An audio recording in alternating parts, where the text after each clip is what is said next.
As I was telling you, amigo, these Salvadorians are ruining us oxen. They're robbing us of our peace and our role in Salvadorian progress. How right you are, amigo. It makes me ache to the tip of my horns when I think about our miserable situation. Yeah, and look now what's taking our place. Big, noisy thing. And just because it goes fast. Caramba. No, El Salvador isn't for us anymore. Remember, amigo, the tree where we used to take siestas in the shade? Look what we've got now. Yeah. Another big, noisy factory. What a pity. What a pity.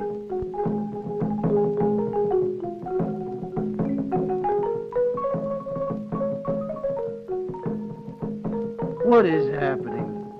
What is happening to El Salvador?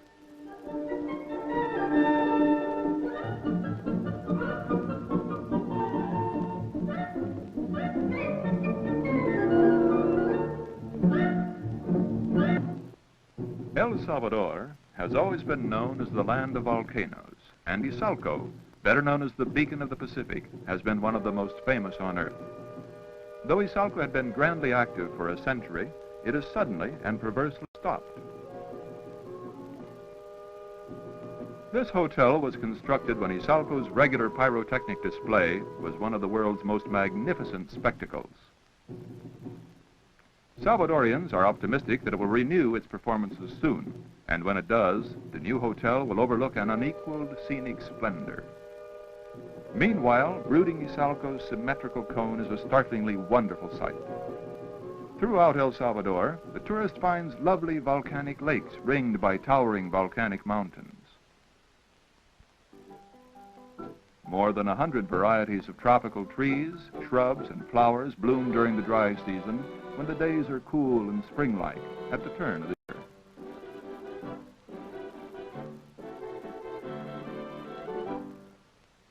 During the wet season, from May to October, other flowers bloom, but the land is just as beautiful.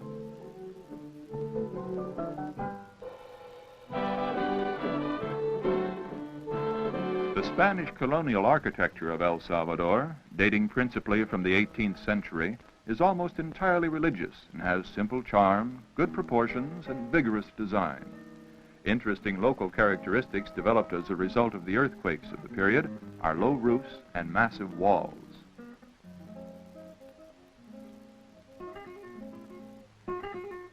In the town of San Vicente stands the church of El Pilar.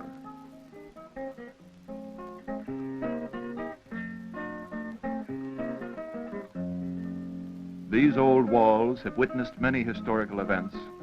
It was here that Anastasio Aquino, the last rebellious Indian chief, after taking up arms against the government, had himself crowned king.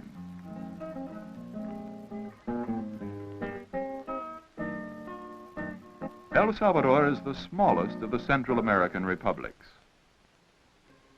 but it is a giant among them in industrial activity.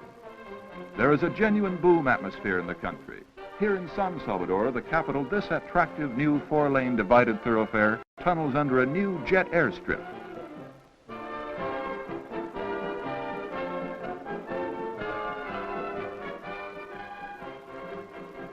The entire airport has been modernized to accommodate travelers who arrive from the world over. Tourism, business, study are the principal motives.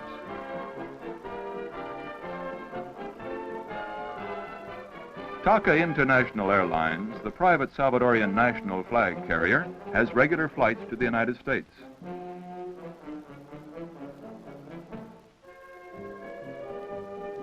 Several other Central American airlines also serve San Salvador. El Salvador has been called upon to produce a substantial part of the industrial demands of Central America's common market. Excellent new factories representing national and foreign capital have mushroomed into existence, rising out of fields where corn and sugar used to grow. Most of the long-established factories have expansion programs underway. Salvador's National Institute for Industrial Development, known as INSAFI, was created solely to promote private enterprise in El Salvador. In 1 year alone, INSAFI brought to El Salvador 49 new industries and promoted 20 plant expansions, representing the equivalent of over $20 million in investments. The agency disseminates economic information, helps investors to identify profitable investment opportunities, and provides technical information. With one eye always on the Central American common market, INSAFI comes up with practical business-like ideas for the development of the country's resources within the framework of the nation's and the common market's needs.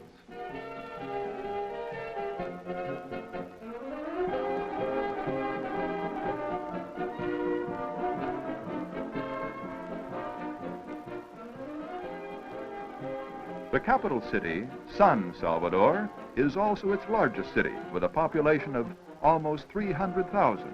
It is the commercial, industrial, and financial center of the republic. A fast-growing, stable middle class already exists. Many of these people own attractive houses.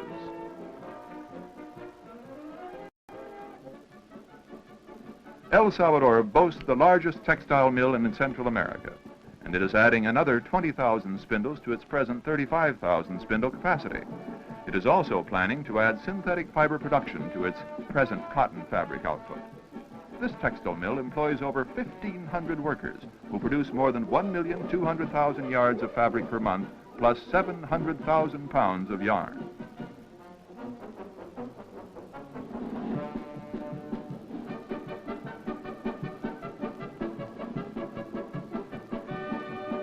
The cotton used by this mill is grown in El Salvador.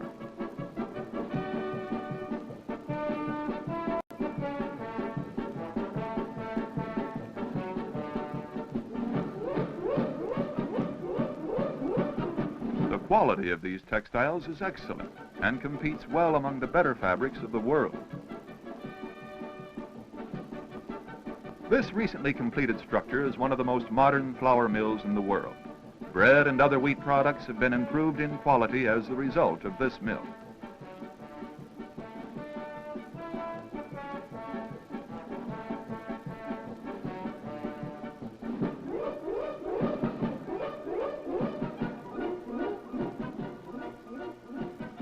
Shoes, manufactured here in El Salvador, are in demand in both local and foreign markets.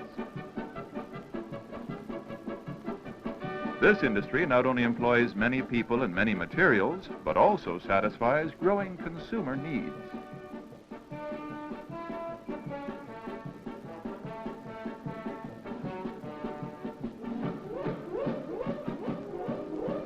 A huge piece of machinery glues and presses wide strips of heavy paper together for the manufacture of paper boxes and cartons.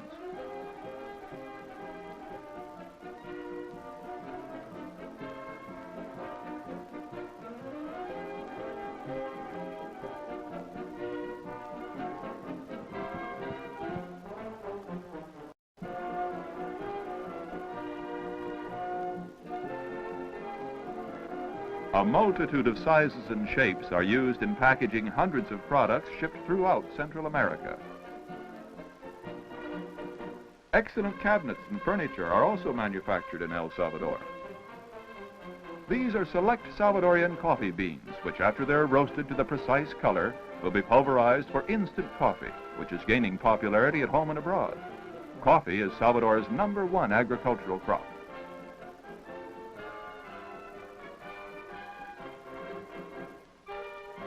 A small piece of aluminum bar is forced under tremendous pressure and heat through this machine, which extrudes into many sizes and shapes.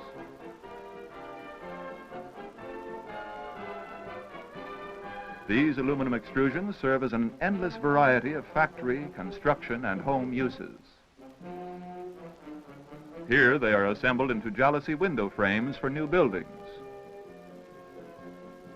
Several large plants specialize in manufacturing steel office and home furniture. Thousands of these cans will be shipped to a paint manufacturer.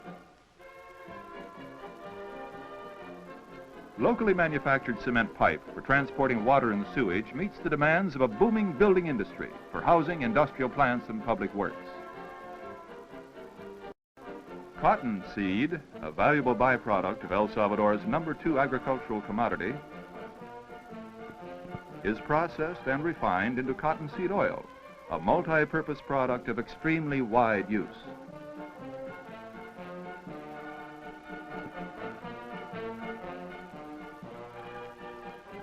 This machine converts the cottonseed oil into lard for home consumption.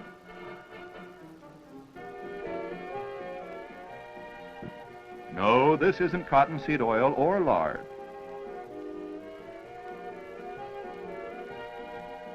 It's paint, locally manufactured to the highest international standards.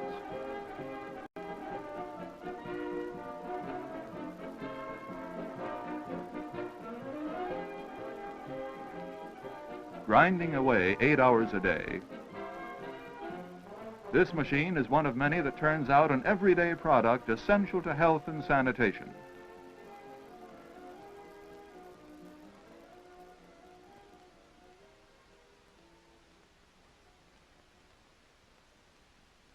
That's right, it's soap. See, amigo, as we were saying, in El Salvador there is hardly a place left which is tranquil. All is hustle and bustle, amigo. Caramba. But how about the beaches, the ocean, the waves, the songs of the fishermen? It's peaceful there, no? But my dear friend, this is not a fishing boat. What's going on? No, my friends, this is an oil tanker that bears the name of our country, and it's one of the largest. It brings crude oil here to Acajutla. To Acajutla? That is just a fishing village, no? No, Senor, Acajutla was a fishing village, but now it's one of our principal ports and fast becoming a large industrial center.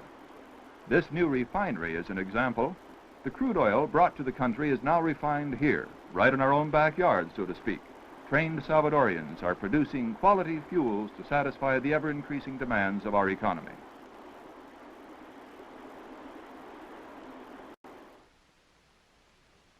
Another large industrial installation at Acajutla is this plant that manufactures chemical fertilizer which can enrich our Salvadorian soil and make it more productive.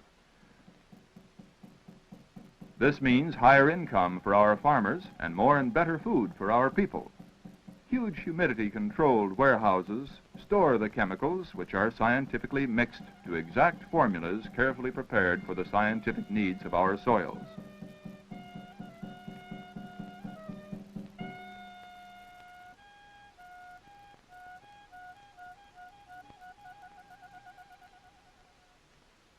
Soil is the foundation of happiness, prosperity, and progress.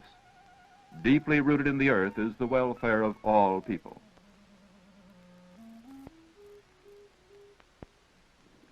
Yes, agriculture, the principal wealth of El Salvador, has undergone tremendous modernization. The desire to improve has created extraordinary activity among our farmers. Every proven new method is employed. The whir of the helicopter is becoming a familiar sound as it passes back and forth in its work of fertilizing or fumigating valuable crops.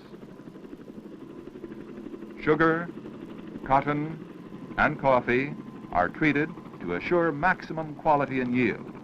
There's hardly a field too small to benefit from modern spraying techniques. The copter passes so low that the tops of the plants literally brush the vehicle as the giant propeller swirls the chemical downward.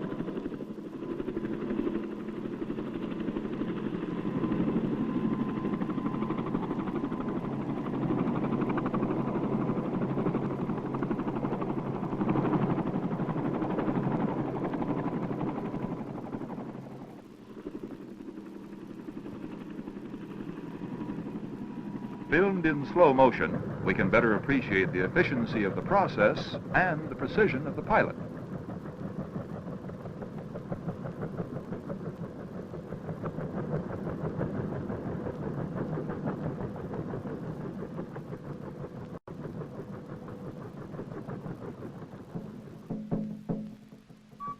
Modern techniques, efficiency, progress. Bah! Amigo, I'm still for the good old days. An overgrown mosquito, nothing more, nothing more. An overgrown mosquito, nothing more. Something new to El Salvador are these huge fish ponds where prolific species of fish are raised. As tiny fingerlings, they were planted here to grow to maturity. They're being harvested, but not to be eaten.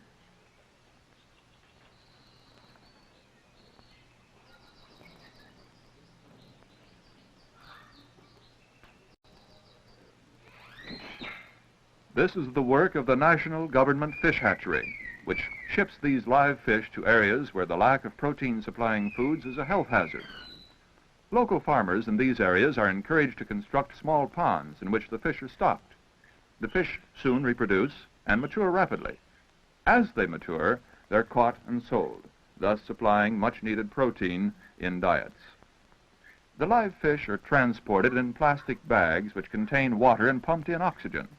They remain strong and healthy under these conditions for 12 hours, ample time to get them to their new homes throughout Central America or even as far off as Mexico.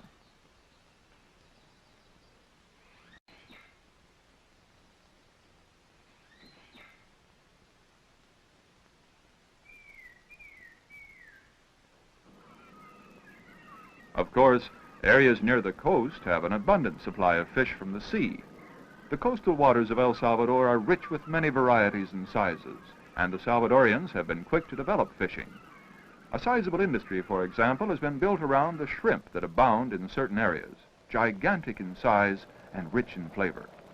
Several modern packing plants have been built where the shrimp are carefully selected, cleaned, packed and frozen, and shipped to demanding world markets. Intelligence, hard work, and sizable investments have paid off. Salvadorian shrimp are now considered among the finest in the world.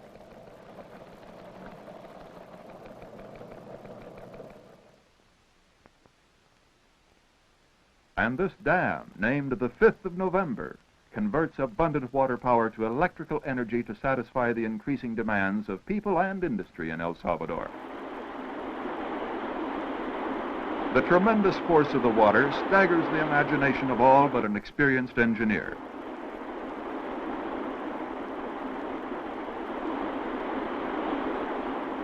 In the tranquil, central region of El Salvador, this dam harnesses the forces of the Rio Lempa to serve the country's urgent need for more electrical power.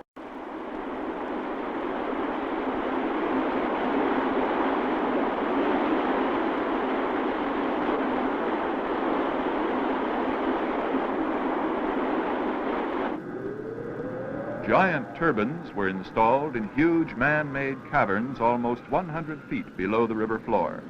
Thus, 60,000 kilowatts of additional power is generated for Salvador's burgeoning industrialization. Often the new and old stand side by side in El Salvador. An example is this old cathedral in Santa Ana, the second city of the nation. The Salvadorian takes pride in preserving the nation's cultural traditions. These are traditions that still influence life in El Salvador. Religion, art, intellectual pursuits, indispensable underpinnings to new technological progress.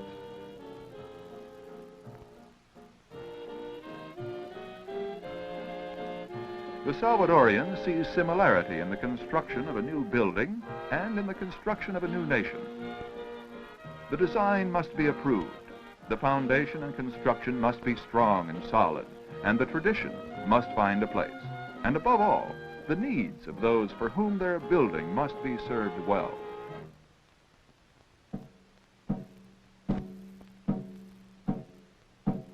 These rules explain why the Salvadorian seeks to build the future, but also to preserve the past. Moreover, he recognizes that the future of El Salvador will one day rest in the hands of those who are now children. They are the bright promise of the future. They must be healthy, confident, strong, full of hope and ambition.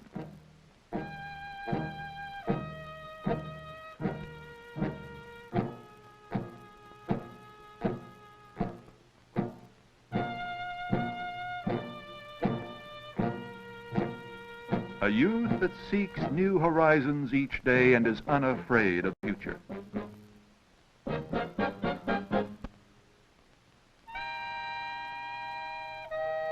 Yes, El Salvador has a spirit of youth and a will to work, to play, and to dream.